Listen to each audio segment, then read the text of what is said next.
So it really comes down to two different cameras for you to pick from: the Canon R50V and the Sony 6700. This one is much more better built, just like a tank, and this one over here is built like a Fruit Loop serial camera that comes straight from the cereal box.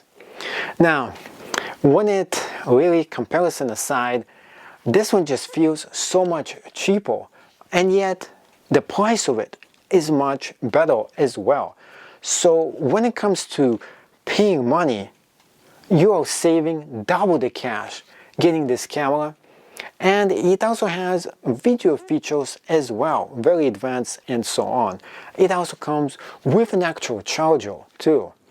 Now, another thing I like about this, you can take and you can build into the actual ecosystem. If you're a member of the Canon ecosystem, you can use existing R-type lenses right into over here, and you don't need to buy a converter. If you buy a converter, you can use the older Canon lenses that are even cheaper for this camera, and you can still use it. You can't use the M camera because the M camera lenses don't actually fit in here, just for you to know. But when it comes to the interface and everything else that you use in here, this one is just hands down so much easier and fun to use. In fact, I gravitate toward this all the time because it's just more fun for me to use, easier to use. Everything is much more easier to find in terms of the menu system and everything else. Now, when it comes to this, the video quality is just superb, and the picture quality. It's also, if you just like to take pictures, you don't care about the advanced features, and you just want to set everything in stone, you're going on your vacation and you want to go ahead and just to take a picture, you can get this because it's easy for you to use, and you can switch between the video or the pictures, and you can just snap it just like that. You don't need to go ahead, go through the menu and figure out what you need to do. But when it comes to customizing and doing things, there is just so much into the Canon system in place. There is no manual that comes with that. You have to download your own manual. There is no manual that comes with the other camera as well, but that's something for you to keep in mind. So if you're looking for a very good, awesome camera that's gonna does it all, and yet you specifically want it for vlogging, video, and you want to do horizontal, just like this, some content for YouTube, Instagram, and TikTok, well, this one will give it to you, because if you put it this way, it's going to give you the vertical videos. Now, when it comes to that, this one is just not high-tech enough. And it's only 1 year difference, but it makes such a big difference, because if you put this one this way, it's just not gonna film it vertically for you. So regardless, it's not gonna work. But the electronic over here viewfinder could be a plus for some people who hate using this viewfinder. Some people just don't like it. They want to see stuff right here, and especially in the bright sun. If you're going on a vacation, sometimes you just cannot see things right here, and you have to use the actual electronic viewfinder.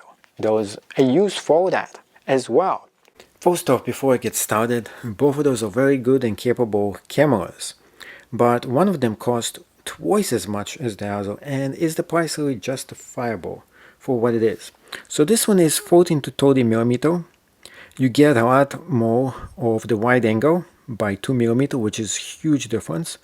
Over here you're getting the 16 to 50 millimeter, less wide angle, more zoom altogether. Plus, all the functions that you have over here are very similarly placed over here as well.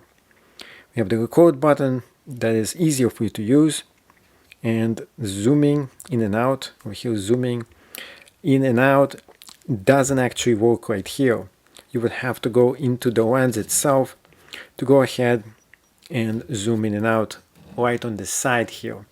Now, the same thing actually goes with Canon as well. This specific one gives you the zoom factor. You just move the lens just like here. You can reprogram this one to be different kind of features. And there is another record button right on the bottom over here. second one over here, and as you're going to be turning it on, you, if you're in the right mode, can have record button right on the touch screen menu as well. 3 different places for you to actually do that. Now on this one over here, is you're going to be turning this on, and you're going to be switching this to the movie mode, which is simply right here. You will see that the recording mode over here doesn't really exist. There's only one button for you to record, and that's about it. So this one has 3 buttons for you to actually do that. Next thing is the menu system, which is really sophisticated and at the same time very easy for you to use, which is both at the same time. Why is it sophisticated? Because unlike Canon,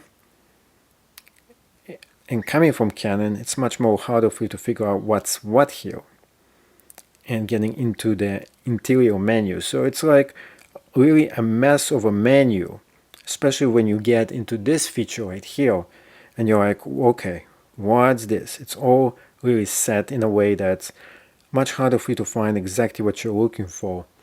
It feels like a Microsoft versus an Apple. Canon much easier for you to go ahead and get. But in this specific menu, right off the bat, you can just press on it, get exactly the recognition you actually want in the menu system.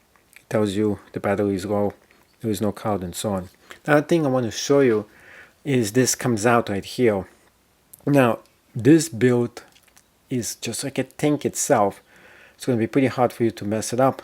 But this lens has an issue. So you turn this off, it goes back in. You turn it on, it goes just like that out. It's only a matter of time before this thing gets stuck, especially if it falls down. Not the case with the 14 to 30, this specific lens that is. That's it. It's not coming out. It's just sitting just like this. So I really like this specific lens a little more when it comes to that. But you can choose whatever lens you want. So obviously that's not the comparison here. There's a hot shoe over here. You have a hot shoe over here as well. But this one, you can actually put a flash on, yeah. Or you can put a mic on. That's what they're for. There is an external mic location where you can put those on both of them, which is a good thing. Now, next thing is the handhold thing. So this one just comes out just like this. Easy for you to use. I like the ease of use in this camera. Everything is easy to use. Sound recording is right at the top over here, and so on. This one has not as much as sound recording for you. Capture is only 3 different holes. This one has so much more, all combined for you over here. The menu system is much easier for you to use, much less sophisticated, and you just touch it and you figure whatever you need for you to do, and so on. Also, you can have program this to be any feature you actually want. One of them is going to be to make sure the manual focus is good if you want to do manual focus, or you can switch this to be anything you want. Next one is the zooming in and out over here. This one is built much less expensive, obviously for the price. It doesn't feel like an expensive product. This one is a lot of metal, some plastic, mostly it's all metal, which is really sophisticated, much more expensive toy here. And this one is much more cheaper as well. So overall, ease of use, this one is primarily a video camera, but when you set this to the camera mode and you turn it on, you can press on this button right here and you can change it to any of those modes all together over here, which makes it almost as good as a regular camera as well, because you have all those choices for you. Whereas this one over here, you can set it as a camera or video So you get 2-in-1 here for the price, and the picture quality is a bit, and video is much better, but for the price you're getting so much more value in this one. So really consider this camera for that, because you're getting so much more value in terms of that. Easier for you to use the video functions by having 3 different buttons for you to go ahead and press record in. And this one over here does have the flip screen as well. Also, the viewfinder is electronic, and because it's electronic viewfinder, it's not the best. So if you really want a good viewfinder, don't get one electronic. You want to have a one that's true seeable one, but that one would not be a mirrorless camera, or mirrorless cameras have electronic viewfinder, and therefore they're not that great versus the ones that have an actual viewfinder that they can see everything as is from the mirror, and it doesn't feel electrical. So overall, you have to pick which one you like more. There is really good stuff about this, and here is the kicker here. This camera comes with a battery and a battery charger, which is there for the Canon. This one, it comes with a battery, no battery charger. You have to pay extra for the charger. There is not even a cheap USB charging cable, and it's not USB-C. So it's this one right here, and you have to just buy it, which really sucks when it comes to that. Now, the battery compartment, for those of you who want to see the difference between them, over here you can put the battery, and you can also put right here the memory card. And so in one location. Over here there's the battery in one location, and in another there's the memory card. So it's a little bit of a hassle for you. Not to mention, there's other things about this. It's really heavy too. So built like a tank, feels like a rock. This one is built pretty good. Doesn't feel like a tank. It's a huge difference between them. And it's much more lightweight as well. So if weight is an issue for you, stay away from this one. If price is an issue, stay away from this one. If you want really good quality, audio, video, how to use inside the menu, but is great when it comes to taking amazing pictures, then get the Sony. If you want easier menu for you to use, easy to navigate, put the advanced features in, enjoy your photography, have a lot of fun, and you want to save huge money, get the Canon. So yeah, there was 2 different cameras. The grip here, and how lightweight this is. The grip is not the best, but I could see myself put this on and hold this for an extended period of time. On the other hand, with this one, the grip is a little bit better, which makes you think I would like this one more, but in reality, it's a bit heavy. It's like holding a brick right in your hand, so keep this in mind. Heavier is not always good, especially if you're doing this for 6 or 7 hours straight and you're shooting a video of a wedding or an event that you're doing. Obviously, who in the world uses this camera for an event? That's a different question. But if you do want to do this for an event photography, such as a wedding, such as some kind of a ceremony, this weight is gonna really let you down. That being said, real professional people who do pictures and videos, they usually have even more heavier equipment. So keep this in mind. You gotta work out so you can pick up heavier stuff. But this one is much more lightweight. So if you're going on vacation and weight is a concern for you, yeah, well, this one is much less weight. Less likely you will drop it as well because it's not as heavy. If you bump it and hit it, it's gonna break more easily, but then again, you didn't pay as much money, so who cares when something costs hundreds of dollars, while else something else costs thousands of dollars. There is such a big difference in terms of the price. And when it comes to you figuring out which one is better for you, well, I'm swayed a little bit on the Canon because the Canon does take amazing pictures and videos.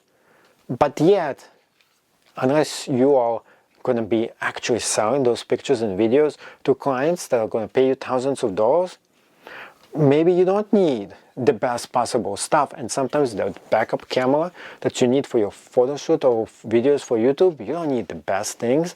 And then yeah, the Canon is going to do it. The Sony is just way too expensive for what it is and what it does. But it's also overkill as well, so you're getting something that's way better than you actually need to get the job done. So definitely keep this in mind. They're two different, very good products, but one of them is just really better, and it all comes to your personal use as well. So which one do you need and for what is the biggest question.